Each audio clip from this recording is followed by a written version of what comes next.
Stop 2. Over the past 2 centuries, the site of the Parramatta campus of Western Sydney University has had a number of different purposes, though it is noted to have had a human presence here for millennia. Starting at the end of the campus, we can see structures that represent the site's most recent use. In the century prior to the university campus being here, from about 1888 to 1986, the Rydalmere Psychiatric Hospital was located on this site. The buildings that are around where we're standing here, including the EG Recreation Hall you passed on your way, and the ED building straight ahead, were all purpose-built in the time period from 1898 to 1905.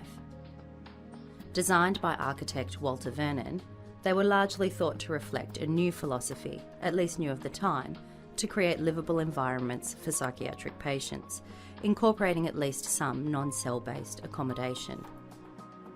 The clusters of wings of the ED building stretching towards the village green included open wards for patients, as well as communal living and dining areas and landscape gardens that were visible through large windows.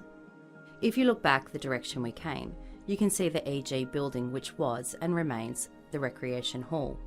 Also designed by Vernon, it was the scene of dances, film nights and theatre for both hospital and the local community, with stories from the time period revealing that revellers would be bussed in from Parramatta on a Saturday night for vibrant ballroom dances.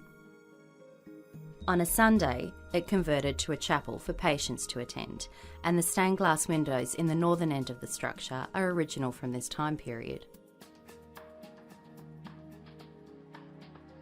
However, in just taking in these buildings and their purposes, it might be easy to overlook the darker side to the experience of life within a psychiatric institution in that time period.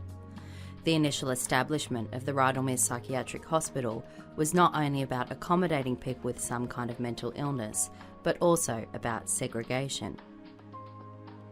This segregation served the dual purpose of removing people considered problematic from the community, as well as ensuring what were largely perceived as mental defects were not passed on to subsequent generations. And while the newer buildings here at the front of campus may have been designed with attention to patient experience, the older buildings that we'll see shortly, those that existed prior to the psychiatric hospital being here, were also used throughout this time period, and these included more cell-like rooms that for many decades didn't have access to running water.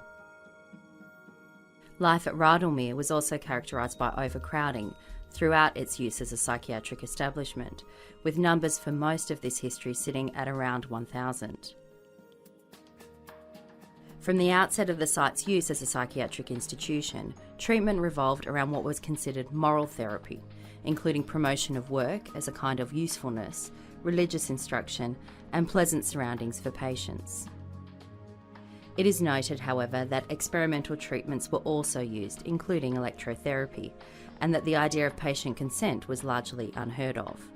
Indeed, the definitions of insanity from 1900 included conditions like epilepsy, old age, lactation, uterine and ovarian disorders, and even nostalgia.